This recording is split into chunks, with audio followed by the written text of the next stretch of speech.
Benin Republic court finally gives verdict, orders detention of Yoruba activists in prison. The Court of Appeal in the Benin Republic has ordered the remand of the Yoruba Nation agitator and activist Sunday Adeyemo, popularly known as Sunday Igboho, pending further investigation into the allegations leveled against him. Online news media reports that the court ordered that Sunday Igboho should be taken away from the Cotonou police station where he is currently being detained to a prison. It was gathered that he was allegedly arrested based on an international arrest warrant issued against him after he was declared wanted by Nigeria Security Police, the Department of State Services (DSS). DSS had declared Sunday Igboho wanted after a raid on his Ibadan, Oyo State residence, during which some guns were allegedly recovered. Daily Trust also reports that the activist was returned to his cell after a 13-hour hearing, which ended around 11:20 p.m. on Monday, July 26. The case was heard behind closed doors as the court limited attendance to lawyers, Igboho's wife, Rokbo, and a few others. So the report says Igboho was being accused of stockpiling guns in his Oyo residence. Maybe some guns were allegedly recovered in his house. So Igboho has been on the wanted list, running. So international, what's it called?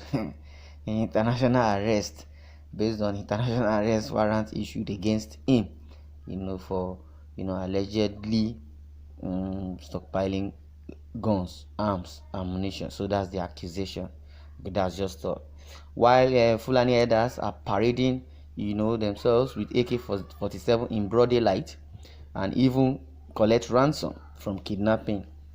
The so-called Boko Haram also are, parading in broad daylight. No one of them were arrested, and they know they are hard out. If they really wanted to get the Boko Haram or Fulani herdsmen or the bandits or kidnappers that are ravaging themselves in the northern part of the country, they should know how to get Gumi, because that's their advocator. If they get Gumi, who is advocating for this bandit, for government to pay ransom. Yes, it has been said that the government of Buhari is really in support of this so-called menace happening in Nigeria, especially in the northern part of the country, all over Nigeria.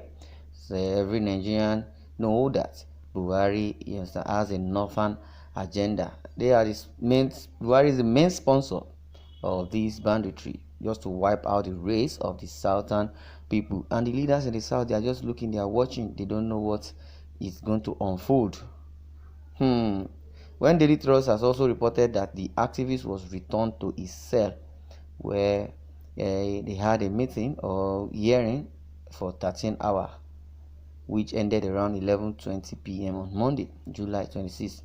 The case was heard behind closed doors. Well, at least Igboho's case was still given hearing.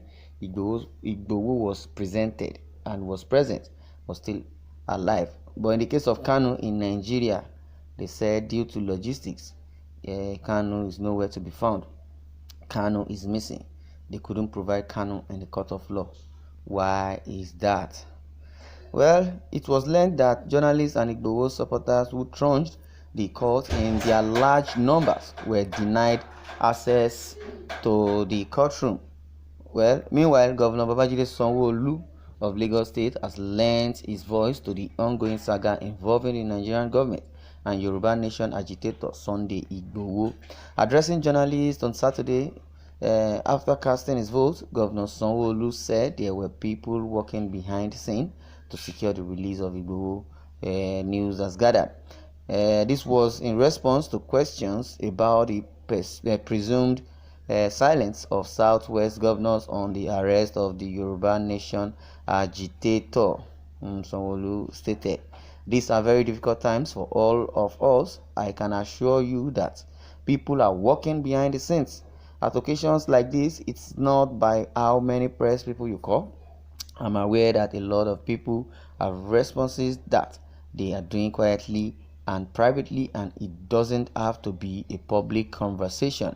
Also, one of the paramount Southwest monarchs, Oba Enitan Ogunwusi, has decided to step into the Sunday Igboho saga. The committee coordinator Akin Osuntokun said on Thursday, July 22, disclosed that the panel will investigate issues surrounding the activist ordeal. The cable reports. Osuntoku disclosed that the committee had been set up in June, adding that it is only a coincidence that the news is coming on the heels of Igboho's arrest. Punch News added, as he said, the Oni of Ife inaugurated an advisory council comprising eminent Yoruba sons and daughters across the political spectrum. It is called the Oni Caucus. The inauguration ceremony had been scheduled over a month ago, and it is just an accident that it coincided with reports of Sunday Igboho's arrest in Cotonou. Nonetheless, the council is actively interested in the new development and would appropriately respond in the nearest future. Give me that iron.